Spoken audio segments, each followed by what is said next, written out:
اب سمجھ میں آیا۔ چند دوستوں کا ایک گروپ سڑک کنارے واقع ایک چائے کے ہوٹل میں بیٹھا خوش گپیوں میں مصروف تھا۔ خوشگوار ماحول میں گفتگو چل رہی تھی۔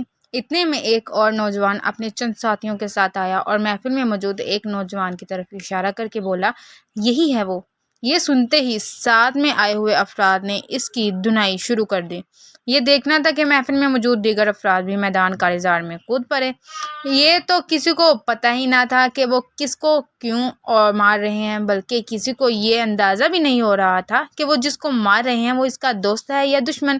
ہنگامہ اتنا بڑھا کہ وہاں اتفاقاً موجود ایک ٹی وی چینل کی ڈیوٹی پر گاڑی وہاں موجود تھی، جس پر متعین عملہ بھی مستعد ہو گیا۔ کیمرہ اور مائک نکالا اور چند ہی لمحوں میں واقعے کی لائیو کوریج بطور بریکنگ نیوز شروع ہو گئی۔ کچھ ہی دیر میں تمام چینلز پر اس واقعے کی لائیو کوریج چل رہی تھی۔ ساتھ ہی میں ایک بات تمام چینلز میں مشترک تھی۔ ہر چینل کے اسٹوڈیو میں بیٹھا نیوز اینکر اپنے رپورٹر سے کہہ رہا تھا کہ ہنگامہ آرائی کی وجہ سے پتہ چلی کہ یہ مار پیٹ کیوں ہو رہی ہے۔ ہر رپورٹر کہہ رہا تھا کہ وجہ ابھی معلوم نہیں ہو سکی۔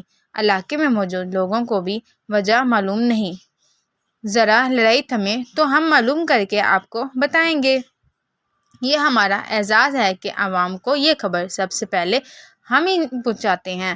چینلز پر لائیو کوریج چلتی تھی کہ مقام انتظامیہ بھی حرکت میں آ گئی۔ فوراً پولیس اور رینجرز کی 2-4 گاڑیاں پہنچ گئیں۔ پولیس اور رینجر نے متحارب گروپوں کے افراد کو گرفتار کر کے اپنی گاڑیوں میں ڈالنا شروع کر دیا۔ جب سب کو تھانے پہنچا دیا گیا تو لائیو کوریج کے باعث معاملہ چونکہ حساس ہو چکا تھا، لہٰذا ملزمان سے تفتیش کے لیے سی سی پی او اور صاحب بذات خود تھانے تشریف لے کے آئے۔ تھانے پہنچ کر انہوں نے حالات و واقعات سے آگاہی لینے کے بعد اس شخص کو اپنے کمرے میں بلایا جو چائے خانے میں بیٹھے افراد پر اپنی خامیوں کے ساتھ حملہ آور ہوا تھا۔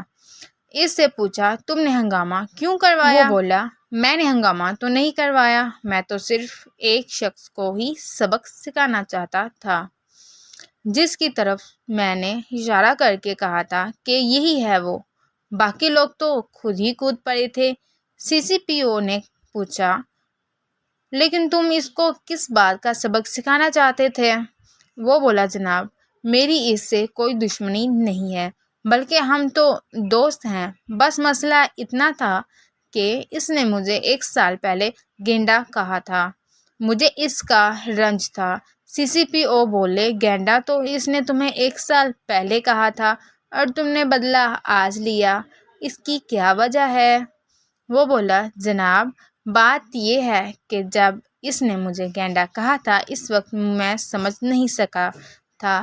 وہ تو کل میں بچوں کو لے کر چڑیا گھر گیا تو وہاں میں نے گینڈا دیکھا، تب میری سمجھ میں آیا کہ اس نے مجھے کیا کہہ دیا ہے۔ تو سمجھے پیارے بچوں، کسی کو بھی برے القابات سے نہیں پکارنا چاہیے۔ تو ہمیں اسے کیا سبق ملتا ہے کہ آپس میں ایک دوسرے کو اچھے ناموں سے بلانا چاہیے اور ایک دوسرے کو اچھے الفاظ میں یاد رکھنا چاہیے۔ تو پھر ملتے ہیں پیاری سی نئی کہانی کے ساتھ، تب تک کے لیے اللہ حافظ۔